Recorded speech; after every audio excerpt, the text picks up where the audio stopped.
जानतोऽस्मि।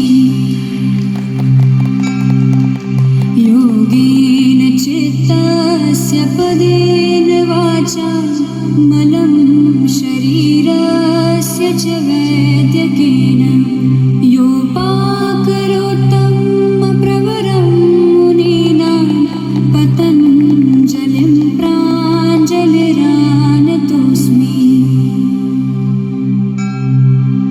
योगेन चित्तस्य पदेन